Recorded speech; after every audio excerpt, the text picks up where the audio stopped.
आप सबको वेलकम करते हैं हम अपने सोशल लिंक्स के ऊपर और वाइकिंग फॉरेक्स की कम्युनिटी के ऊपर। आज हम एनालिसिस करेंगे गोल्ड के लिए और चेक करेंगे कि नेक्स्ट वीक के हमारे पास क्या अपॉर्चुनिटीज़ हैं गोल्ड को लेकर। या कि सेलिंग साइड में है या फिर बाइंग साइड में है। लास्ट वीक का एनालिसिस आपके सामने है। हमने जो एनालाइज किया था 4100 से हमने सेलिंग पकड़ी थी अपनी, और हमारा जो टारगेट था वो था 4000। तो ऑलमोस्ट 4100 से लेकर 4000 तक हमारा टारगेट था, जो कि अल्हम्दुलिल्लाह हमने अचीव कर दिया था। और 1000 पिप्स हमने गेन की। उसके बाद जो हमने डेली बेसिस पे छोटे टाइम फ्रेम्स के ऊपर एनालिसिस आपके साथ शेयर किए थे, सिग्नल्स शेयर किए थे कम्युनिटीज़ के अंदर, वो भी रिविजिट होती रही, आपके सामने है वो सब भी। तो उनमें भी अच्छा प्रॉफिट बन गया और सारी कम्युनिटी के प्रॉफिट जनरेट होते रहे। बहरहाल फास्ट था, ये वक्त गुजर गया है, लास्ट वीक गुजर गया। अभी नेक्स्ट वीक में क्या होने वाला है हम उसका पता लगाएंगे, उसके लिए एनालिसिस करेंगे, न्यूज़ को कवर अप करेंगे। अपना यूएस गवर्नमेंट का शटडाउन खत्म हो चुका है, उसको थोड़ा डिस्कस करेंगे।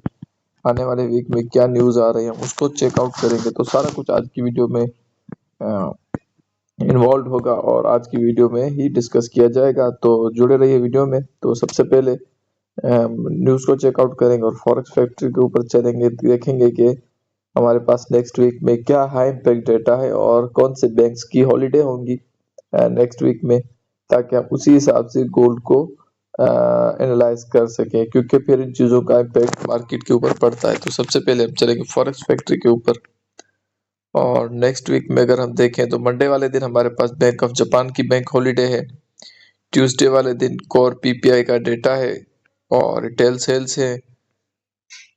पीपीआई मंथली है, रिटेल सेल्स मंथली है। फोरकास्टेड डेटा अभी तक नहीं आया। वजह यही है कि जो हमारा यूएस का जो गवर्नमेंट का शटडाउन था वो बहुत लंबा था, हिस्ट्री का सबसे बड़ा शटडाउन था। इस वजह से लास्ट जो 2 महीने हैं तकरीबन, उनमें डेटा बहुत डिस्टर्ब रहा, मार्केट में डेटा आया ही नहीं। तो उस वजह से फोरकास्ट अभी तक नहीं आई एक्सपर्ट्स की, जिसके बिहाफ पर हम पॉजिटिव या फिर नेगेटिव इम्पैक्ट मार्केट का एनालाइज कर सकें। वेडनेसडे वाले दिन सुबह 5:30 बजे पाकिस्तानी टाइम के हिसाब से, जस्ट अ मिनट, मंडे वाले दिन देखते हैं तो हमारे पास बैंक ऑफ जापान की बैंक हॉलीडे। ट्यूसडे वाले दिन हमारे पास कोर रिटेल सेल्स। और वेडनेसडे वाले दिन अगर हम देखें तो हमारे पास बैंक ऑफ न्यूजीलैंड का ऑफिशियल कैश रेट है, यानी कि इंटरेस्ट रेट, जिसमें 0.25 का इंटरेस्ट रेट में कट लगने वाला। अच्छा, बैंक ऑफ न्यूजीलैंड का इंटरेस्ट रेट का कट है। और हम बात कर रहे हैं यहाँ पर गोल्ड की, तो अ, असल में यहाँ पर बात होगी वॉल्यूम की, कि मार्केट में जब वॉल्यूम आएगा, इंटरेस्ट रेट का किसी भी बैंक का अगर डिसीजन होता है या फिर स्टेटमेंट जारी की जाती है मॉनेटरी पॉलिसी की, तो मार्केट में अच्छा खासा वॉल्यूम आता है, जिसके बिहाफ पर फिर मार्केट में गोल्ड में अच्छे मूव्स आते हैं। तो वेडनेसडे वाले दिन सुबह को गोल्ड हमें अच्छा मूव दे सकता है, जिसको हम इंशाल्लाह कैचअप करेंगे और कम्युनिटी के साथ शेयर कर दिया जाएगा। डिटेल्स आपको हमारे व्हाट्सएप चैनल के ऊपर मिल जाएंगी, लिंक मैं आपको डिस्क्रिप्शन में दे दूंगा या फिर कमेंट सेक्शन में पिन कर दूंगा। तो और शाम 6:30 बजे अनएम्प्लॉयमेंट का डेटा भी है, वो उसका भी फोरकास्ट नहीं है। सेम यही रीज़न है कि इतना लॉन्ग टर्म के लिए हमारा यूएस गवर्नमेंट का शटडाउन था, तो डेटा बहुत डिस्टर्ब्ड है यूएस का। थर्सडे वाले दिन बैंक हॉलीडे और फ्राइडे वाले दिन जीडीपी है कनाडा की। तो ओवरऑल इतना खास डेटा नहीं है नेक्स्ट वीक में गोल्ड को लेकर या फिर गोल्ड के मूव्स के लिए। बहरहाल फिर भी हमें ये चीज़ नज़र में रखनी पड़ेगी कि नेक्स्ट वीक हमारे पास बैंक ऑफ न्यूजीलैंड ने इंटरेस्ट रेट में कट लगाना है 0.25 बीपीएस पॉइंट का। तो चलते हैं वापस। अच्छा जी, चार्ट्स की माने तो लास्ट वीक का हमारा क्लियर है। अभी मार्केट यहाँ पर फंसी हुई है। जैसे पीछे ये एरिया था, मैं मार्क कर देता हूँ आपके लिए। ये हमारे पास कुछ एरिया था जिसको मार्केट ने ब्रेक करना था, तो ही मार्केट डिसाइड करती।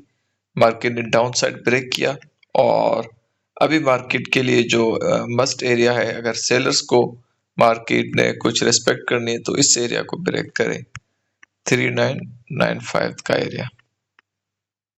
अब हमारे पास पास्ट आ चुका है कि मार्केट क्या गेम कर रही है कि बायर्स को ट्रैप, सेलर्स को ट्रैप, बायर्स को फिर सेलर्स को। तो इसी तरह से मार्केट कुछ मूव्स दे रही है, लेकिन ओवरऑल मार्केट में क्लेरिफिकेशन नहीं बन रही। अब इसका रीजन क्या है? रीजन जी सिंपल सा है। एक तो यूएस का डेटा नहीं आ रहा था, और उसके बाद ऐसी कोई भी स्पाइक जियोपॉलिटिक्स के अंदर भी नहीं थी जिसको लेकर हम कह सकें कि यार मार्केट में कुछ हड़बड़ी आनी है या मार्केट में बहुत बड़े पैनिक मूव्स आने हैं। आपने नोट किया होगा पिछले 2 वीक्स में ट्रम्प का भी कोई ऐसा बयान नहीं आया जिसमें वॉल्यूम हो या फिर मार्केट को वॉल्यूम मिले या फिर गोल्ड को रीजन मिल जाए ऊपर जाने का या फिर सेल डाउन हो जाने का, मिल डाउन हो जाने का। तो हमारे पास क्या सिचुएशन यहाँ पर बन रही है टेक्निकल पॉइंट ऑफ व्यू से? अब टेक्निकली हम देखें तो हमारे पास मार्केट यहाँ पर लोअर लॉस बना रही थी, लेकिन फिर अगेन मार्केट ने एक अच्छे वॉल्यूम के साथ यहाँ पर एसएल हंट किए हैं, और अगेन मार्केट ने बाय साइड का जो वॉल्यूम था इस वॉल्यूम को भी रिस्पेक्ट नहीं किया, यानी कि मार्केट ने बाइंग नहीं पकड़ी। और जो ऊपर रेजिस्टेंस थी, ये जो हमारे पास एरिया है, इस एरिया को भी मार्केट ने अभी ब्रेक नहीं किया। तो हम इसको कंफर्मेशन नहीं दे सकते कि हाँ मार्केट ने बाय साइड पकड़ी है या फिर सेलर्स को उठाया है मार्केट से। तो हमारे पास क्या सिनेरियो बन रहा है? नंबर 1 सिनेरियो ये है कि मार्केट जब ओपन होगी तो मार्केट साइडवेज जाएगी और अपना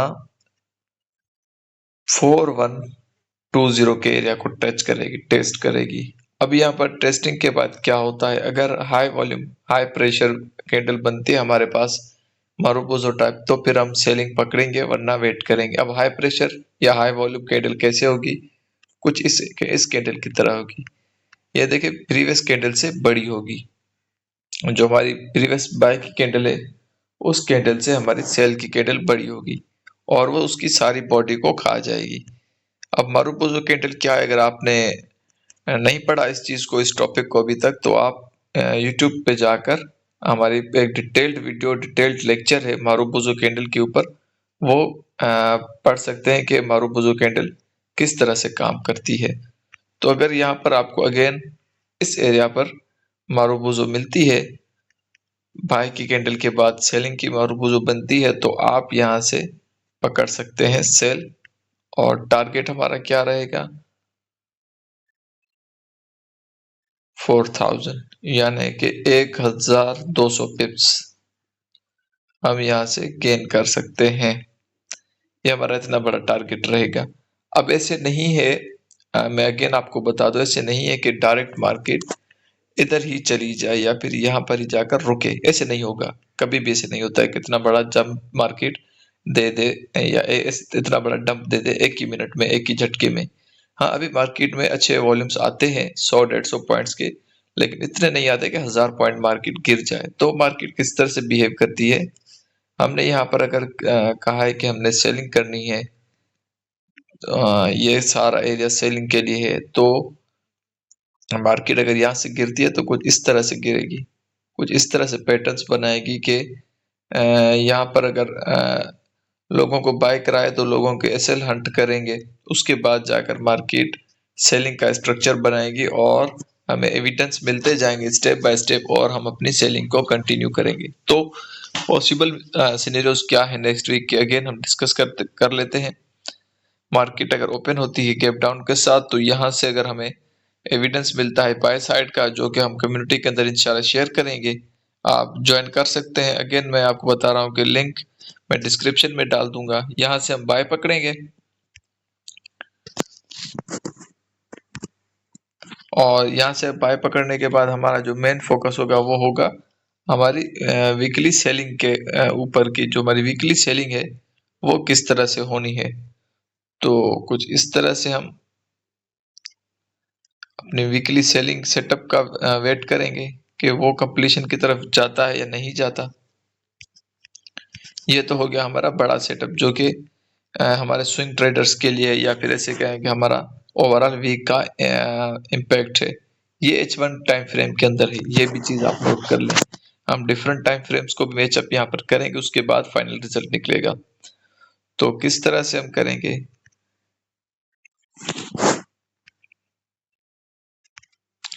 कि फिलहाल हम करेंगे बाइंग कहाँ तक, 4000 तक। अगर हमारा 30 से 40 या फिर 50 पॉइंट्स तक मार्केट हमारे फेवर में निकल जाती है, तो हम अपने एसएल को कर देंगे ब्रेक इवन और अपना प्रॉफिट कर लेंगे सिक्योर। अब लेट से हमने यहाँ से बाइंग पकड़ी थी, मैं लाइन को चेंज कर देता हूँ ताकि आपके लिए मजीद आसानी हो जाए। इसको कर देते हैं येलो। अब येलो लाइन से हमने बाइंग पकड़ी थी और हमारा प्रॉफिट अभी स्टार्ट हो चुका है मार्केट के अंदर। हमारे लेवल चले जा चुके हैं 53 तक। अब कितने पॉइंट्स है यहाँ पर देखें, 100 पॉइंट्स। अब 100 पॉइंट्स अच्छी खासी ट्रेड है, तो हम क्या करेंगे, हम अपना एसएल जो होगा उसको मूव करके 50 पॉइंट्स के प्रॉफिट में लेकर आएंगे, ताकि अगर अगेन मार्केट हमारे अगेंस्ट भी चली जाए तो हमारा जो थोड़ा बहुत प्रॉफिट था बन चुका था वो सिक्योर हो जाए। तो इसी तरह से हम थ्रू आउट द वीक अपने ट्रेड्स को कंटिन्यू करेंगे। और हमारा जो मेन सेटअप होगा वो क्या होगा, पहले हम करेंगे बाय, फिर हम करेंगे सेल, और उसके बाद अगेन जो हमारा मारूपुजो के बाद एविडेंस के बाद हमारा जो सेटअप बनेगा वो बनेगा सेल साइड का। तो ये नेक्स्ट वीक में हमारा टेक्निकल पॉइंट ऑफ व्यू है H1 टाइम फ्रेम को लेकर, और डिफरेंट टाइम फ्रेम्स के एनालिसिस और छोटे टाइम फ्रेम के एनालिसिस या फिर स्कैल्पिंग के सेटअप्स वो भी आपके साथ शेयर कर दिए जाएंगे कम्युनिटीज में। और कुछ प्रीमियम सिग्नल्स होंगे जो कि ऑफ कोर्स उनको ही मिलेंगे जो हमारी कम्युनिटी का हिस्सा होंगे, परमानेंट हिस्सा होंगे। तो कम्युनिटी को ज्वाइन करने का क्राइटेरिया जो है वो भी आपको व्हाट्सएप के हेल्पलाइन नंबर के ऊपर मिल जाएगा। इंशाल्लाह आपको फुली गाइड किया जाएगा। तो गोल्ड का एनालिसिस हम यही एंड करते हैं। मिलते हैं एक नई वीडियो के साथ, नए लर्निंग सेशन के साथ। तब तक के लिए अपना ख्याल रखिएगा, दुआओं में याद कीजिएगा। अल्लाह हाफिज।